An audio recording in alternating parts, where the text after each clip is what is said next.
누군가의 실수나 무책임한 행동 때문에 오히려 당신이 이상한 사람으로 몰려 단톡방에서 소외되거나 따돌림을 당해본 적 있나요? 차가운 액정 너머로 나만 빼고 돌아가는 대화들. 그 서늘한 소외감은 때론 칼날보다 날카롭게 심장을 파고듭니다. 분명 피해자는 나인데 조직의 평화나 윗사람의 체면을 위해 내가 괴물이 되어야만 하는 상황. 그 억울함은 숨이 막힐 듯 무겁습니다. 부당한 낙인을 견디다 보면 어느새 거울 속에 내가 정말 낯선 괴물처럼 느껴지기도 하죠. 오늘 이 비정한 신화의 끝에서 당신이 뒤집어 쓴 그 낙인을 어떻게 마주하고 떼어내야 할지 그 시린 진실을 확인하게 될 겁니다. 만약 모두가 당신을 괴물이라 부르며 등을 돌린다면 당신은 그들의 눈을 똑바로 마주 보겠습니까? 아니면 세상으로부터 두꺼운 마음의 벽을 세운 채 스스로를 가두시겠습니까? 아주 오래전 그녀는 누구보다 아름다웠습니다. 특히 바다의 물결처럼 출렁이는 긴 머리카락은 길을 가던 모든 이의 발걸음을 멈추게 할 만큼 눈부셨죠. 사람들은 그녀의 머리카락을 보며 신의 축복이라 칭송했습니다. 지혜의 여신 아테나를 모시는 신성한 신전에서 그녀는 가장 정결하고 성실한 수호자였습니다. 매일 밤 거룩한 횃불을 밝히며 여신에게 충성을 맹세했던 사제, 바로 메두사입니다. 여신을 향한 순결한 믿음과 사제로서의 성실함이 자신을 지켜줄 유일한 방패라고 굳게 믿었습니다. 하지만 너무 눈부신 아름다움은 종종 독이 됩니다. 메두사의 잘못이 아니었음에도 그 빛나는 모습은 깊은 바다 밑바닥에 도사리던 권력자의 탐욕을 깨우고 말았습니다. 평화롭던 신전의 하얀 대리석 위로 거대한 재앙의 그림자가 소리 없이 들이오기 시작했습니다. 바다의 주인 포세이돈이 그녀를 눈독 들였습니다. 신전이라는 신성한 장소도 그녀의 간절한 거부도 권력자의 욕망 앞에서는 아무런 힘이 없었습니다. 폭풍처럼 들이닥친 힘 앞에 그녀는 무력하게 짓밟혔습니다. 신전의 차가운 바닥에는 그녀의 비명이 얼어붙었지만 그녀가 모시던 여신은 나타나지 않았습니다. 사건이 끝난 뒤 아테나 여신이 나타났습니다. 하지만 그녀의 분노는 침입자 포세이돈이 아닌 피해자인 메두사에게 향했습니다. 자신의 신전을 더럽혔다는 것이 이유였습니다. 아테나는 포세이돈과 맞서는 대신 만만한 사제의 삶을 파괴하는 쪽을 선택했습니다. 권력자들 사이의 평화를 위해 가장 약한 고리를 끊어버린 겁니다. 아테나의 목소리가 신전에 울려 퍼졌습니다. 네가 가진 그 아름다움이 화근이니 이제 누구도 너를 보지 못하게 하리라. 그 순간 메두사의 비단 같던 머리카락은 징그러운 뱀으로 변해 꿈틀거렸습니다. 피부는 거칠게 변했고 그녀의 눈에는 마주치는 모든 생명을 돌로 만들어버리는 저주가 깃들었습니다. 순식간에 그녀는 사제에서 괴물이 되었습니다. 메두사는 쫓겨났습니다. 사람들은 그녀를 동정하는 대신 공포의 대상으로 삼았습니다. 그녀가 신전을 더럽혀서 벌을 받았다는 소문이 독처럼 퍼졌습니다. 그녀는 세상의 끝, 어두운 동굴로 숨어들었습니다. 누구와도 대화할 수 없고 누구와도 눈을 맞출 수 없는 절대적인 고독이 시작되었습니다. 동굴 벽에 비친 자신의 그림자조차 그녀에게는 공포였습니다. 시간이 흘러 또 다른 희생양이 등장합니다. 젊은 영웅 페르세우스입니다. 그는 어머니를 탐내는 왕 폴리덱테스의 함정에 빠졌습니다. 왕은 그를 제거하기 위해 불가능한 과제를 던졌습니다. 메두사의 머리를 가져오라. 명분은 거창했지만 속내는 눈엣가시 같은 청년을 죽음으로 몰아넣으려는 비열한 계산이었습니다. 청년은 막막했습니다. 그때 아테나와 헤르메스가 나타났습니다. 그들은 청년에게 거울처럼 빛나는 방패와 하늘을 나는 신발, 투명 인간이 되는 투구를 건넸습니다. 신들은 직접 손을 더럽히지 않으면서도 자신들이 만든 괴물을 제거하기 위해 한 청년을 무장시켰습니다. 이것은 정의로운 원정이 아니라 신들의 뒤처리였습니다. 메두사가 숨은 동굴은 신들조차 외면한 금단의 땅이었기에 그곳으로 가는 길을 아는 자는 세상에 단 셋뿐이었습니다. 바로 태어날 때부터 노파의 모습을 한 채 메두사의 거처를 지키는 자매들 그라이아이였습니다. 청년은 길을 알아내야만 했습니다. 여기서 실패하면 왕의 위협으로부터 어머니를 지킬 수 없다는 절박함이 그를 사지로 몰아넣었습니다. 그는 정면 승부 대신 그들이 가진 치명적인 결핍을 공략하기로 마음먹었습니다.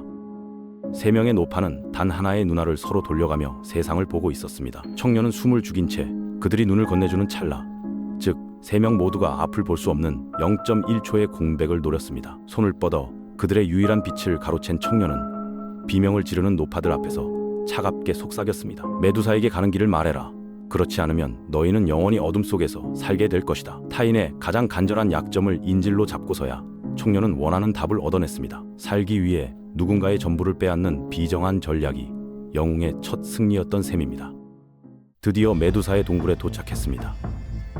입구에는 미처 피하지 못한 짐승들과 사람들이 돌이 된 채 서 있었습니다. 그들의 표정에는 마지막 순간에 느낀 경악과 슬픔이 그대로 굳어 있었습니다. 차가운 정막 속에서 뱀들이 스르르 기어가는 소리만 들려왔습니다. 청년의 손이 차갑게 식어갔습니다. 청년은 아테나가 준 방패를 들었습니다. 직접 눈을 마주치면 돌이 되기에 방패의 매끄러운 표면에 비친 모습만 보기로 한 겁니다. 방패 속의 메두사는 괴물이라기보다 깊은 잠에 빠진 지친 여인의 모습이었습니다. 그녀는 꿈속에서도 눈물을 흘리고 있었습니다. 하지만 청년은 멈출 수 없었습니다. 여기서 빈손으로 돌아간다면 어머니는 탐욕스러운 왕에게 강제로 끌려가 평생의 삶이 무참히 짓밟히게 될 테니까요. 타인의 비극을 끝내야만 나의 소중한 사람을 구할 수 있다는 역설. 청년은 결국 칼을 고쳐주었습니다. 지금 당신은 누구의 방패를 들고 누구를 겨냥하고 있나요? 혹은 누군가의 방패 속에 비친 괴물이 되어가고 있지는 않나요? 잠시 멈춰 당신의 주변을 돌아보세요. 잠든 메두사의 목 위로 예리한 칼날이 멈췄습니다. 뱀들이 위험을 감지하고 일제히 고개를 들어 휘식거렸습니다. 메두사가 천천히 눈을 뜨려던 그 순간 청년은 방패에 비친 환영을 보며 힘껏 칼을 휘둘렀습니다. 뜨거운 피가 바닥을 적셨고 한때 가장 아름다웠던 머리가 대리석 바닥으로 굴러떨어졌습니다. 놀라운 일이 벌어졌습니다. 잘려나간 그녀의 목에서 날개 달린 말 페가수스와 황금 칼의 거인 크리사오르가 튀어나왔습니다. 포세이돈의 자식들이자 그녀가 오랫동안 고통 속에서 품어온 생명들이었습니다. 죽음의 순간에야 비로소 그녀는 자신을 짓누르던 무거운 짐에서 해방된 셈입니다. 페르세우스는 메두사의 머리를 자루에 담아 서둘러 동굴을 빠져나왔습니다. 하지만 죽어서도 그녀의 눈은 여전히 힘을 발휘했습니다. 페르세우스는 가는 길에 자신을 위협하는 적들에게 그 머리를 꺼내 보였습니다. 한때 한 여인의 영혼이었던 것은 이제 승리를 위한 강력한 무기가 되어 이곳저곳을 떠돌게 되었습니다. 고향으로 돌아온 페르세우스는 어머니를 괴롭히던 왕과 그 일당에게 메두사의 머리를 보여주었습니다. 그들은 순식간에 차가운 돌덩이로 변했습니다. 복수는 성공했고 평화는 찾아왔습니다. 사람들은 영웅을 찬양했습니다. 하지만 그 누구도 그 승리가 한 여인의 짓밟힌 삶 위에 세워졌다는 사실을 기억하지 않았습니다. 마지막으로 페르세우스는 메두사의 머리를 아테나에게 바쳤습니다. 여신은 승리의 전유물인 양, 그 머리를 자신의 방패 아이기스 한가운데에 박아 넣었습니다. 자신을 모시던 사제를 괴물로 만들고 끝내 죽음으로 몰아넣은 뒤 그 죽음까지 자신의 권위를 높이는 장식품으로 쓴 겁니다. 이제 메두사는 아테나의 가슴 위에서 영원히 눈을 뜨고 있습니다. 적들을 겁주기 위한 용도로만 쓰이는 박제가 된 것이죠. 그녀는 말할 수 없고 울 수도 없습니다.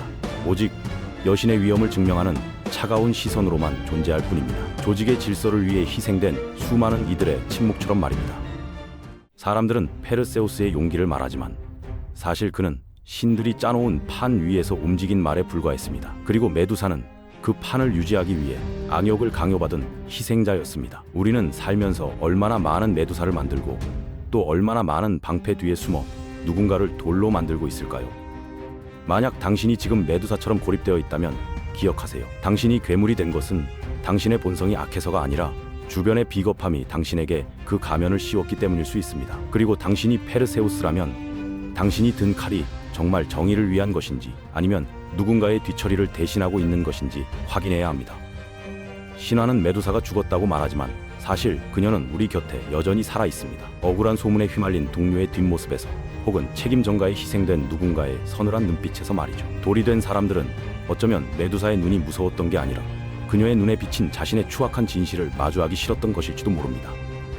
당신을 괴물로 몰아넣는 조직에서 살아남는 유일한 방법은 그들이 씌운 프레임을 거부하고 스스로의 진실을 기록하는 것입니다. 타인의 방패에 비친 당신의 모습에 절망하지 마세요. 그것은 당신의 진짜 얼굴이 아니라 그들이 보고 싶어하는 일그러진 환영일 뿐입니다. 만약 당신이 페르세우스라면 어떤 영웅의 길을 걷겠습니까? A. 실리적 선택. 억울한 희생을 무기 삼아 단숨에 권력을 잡는다. B.